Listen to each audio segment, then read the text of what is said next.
Lahir di Surakarta, Jawa Tengah, 21 Juni 1961 dari pasangan Noto Miharjo dan Sujiatmi Noto Miharjo. Jokowi adalah anak pertama dari 4 bersaudara. Jokowi dibesarkan dari keluarga sederhana. Bahkan dia mengalami beberapa kali pindah rumah karena tempat tinggalnya digusur. Berasal dari keluarga yang sangat sederhana, membuat Jokowi merasakan hidup yang sulit dan keras pada masa kecilnya. Pada saat ia duduk di Sekolah Dasar Negeri 111 Tirtoyoso, Surakarta, Jokowi telah menjadi seorang kuli panggul, ojek payung, dan pedagang. Hal tersebut ia lakukan hanya untuk membiayai kebutuhan sekolahnya hingga makan sehari-hari. Pada usia 12 tahun, Jokowi memutuskan untuk bekerja di perusahaan kayu sebagai tukang gergaji. Keahlian tersebut didapatnya dari ayahnya, yaitu Noto Miharjo, yang juga berprofesi sebagai tukang kayu. Di masa kecilnya, Jokowi juga telah merasakan pahitnya penggusuran ketika rumahnya 3 kali terkena penggusuran. Setelah lulus sekolah dasar, ia masuk di SMP Negeri 1 Surakarta. Kemudian melanjutkan sekolahnya di SMA Negeri 6 Surakarta. Pada masa kuliah, Jokowi akhirnya diterima di jurusan Kehutanan Universitas Gadjah Mada. Di sana ia belajar sangat giat mengenai kayu, teknologi pengolahannya, serta pemanfaatannya. Setelah menyelesaikan kuliahnya pada tahun 1985, Jokowi akhirnya menikahi pujaan hatinya, Iriana, pada tanggal 24 Desember 1986 di kota Solo, yang kemudian memberinya 3 orang anak bernama Gibran Rakabuming, Kaisang Pangarep, dan Kahiyang Ayu. Di tahun yang sama, Jokowi pun merantau ke Aceh untuk mencari pekerjaan. Di sana ia bekerja di salah satu BUMN, PT Kertas Kraf Aceh.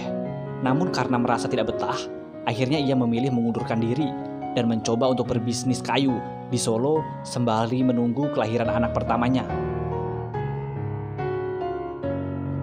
Sebelum memulai usahanya sendiri, Jokowi bekerja di perusahaan milik pamannya, di CV Roda Jati Solo. Setelah banyak pengalaman yang ia dapat dari sana, Jokowi memberanikan diri untuk membuka usaha mebel kayu sendiri pada tahun 1988 dengan membuat badan usahanya sendiri yang bernama CV Rakabu, yang terinspirasi dari nama anak pertamanya, yaitu Gibran Rakabuming. Bisnis Jokowi di bawah naungan CV Rakabu mengalami pasang surut, bahkan hampir bangkrut. Namun pada tahun 1990, berkat pinjaman dana sebesar 30 juta rupiah dari ibunya, Jokowi kemudian mencoba bangkit kembali. Setelah bisnisnya mulai bangkit, Jokowi memulai perjalanannya untuk keliling Eropa, Amerika, dan Timur Tengah. Alhasil, Jokowi sukses menjadi pengusaha ekspor mebel. Terjun ke dunia politik. Pada saat Jokowi berkeliling Eropa untuk melakukan perjalanan bisnis mebelnya, ia pun mendapat inspirasi mengenai tata kota yang bersih serta rapi, yang akhirnya membuat Jokowi ingin menerapkannya di negara asalnya, yaitu Indonesia. Di tahun 2005, Jokowi mencalonkan diri menjadi calon wali kota Solo yang diusung oleh Partai Kebangkitan Bangsa dan PDI Perjuangan. Meskipun ia tidak memiliki pengalaman politik yang cukup, Jokowi akhirnya berhasil keluar sebagai pemenang dan menjadi wali kota Solo.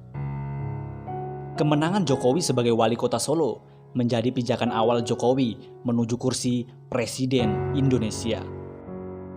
Kepemimpinannya sebagai wali kota Solo banyak mengubah wajah kota Solo menjadi kota yang nyaman, serta relokasi pedagang tanpa menimbulkan kerusuhan.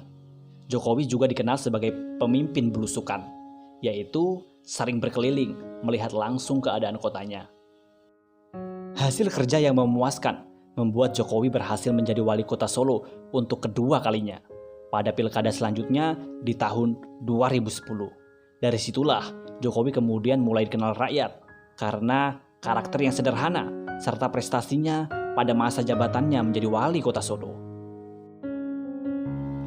Keberhasilannya memimpin kota Solo kemudian membuat mantan wakil presiden Indonesia, Yusuf Kala, memintanya untuk maju ke kursi gubernur. Sempat menolak Jokowi kemudian akhirnya menerima dan bergabung dengan Partai PDI Perjuangan, pimpinan Megawati Soekarno Putri, bersama Partai Gerindra, pimpinan Prabowo Subianto. Jokowi akhirnya resmi mencalonkan diri sebagai Gubernur DKI Jakarta berpasangan dengan Basuki Cahayapurnama atau yang lebih dikenal sebagai Ahok. Akhirnya, Pilkada putaran kedua berhasil membuat Jokowi Ahok memenangkan kursi Gubernur DKI Jakarta pada tahun 2012. Di tengah masa pemerintahannya sebagai Gubernur DKI Jakarta, Jokowi kembali memberanikan diri maju sebagai calon presiden bersama Yusuf Kala sebagai wakil presiden pada tahun 2014. Yang akhirnya pada bulan Juli 2014, hasil perhitungan suara oleh KPU Indonesia menyatakan Jokowi Yusuf Kala sebagai pemenang pada pemilihan presiden tahun 2014 setelah mengeluarkan banyak kebijakan baru pasca menjadi Presiden Republik Indonesia. Banyak timbulnya pro dan kontra dari masyarakat. Namun terlepas dari banyaknya kontroversi mengenai kebijakan Presiden Joko Widodo, Jokowi merupakan sosok yang patut menjadi perhatian. Bagaimana tidak? Hanya dalam waktu kurang dari 10 tahun saja, ia berhasil mencapai puncak sebagai orang nomor 1 di Indonesia.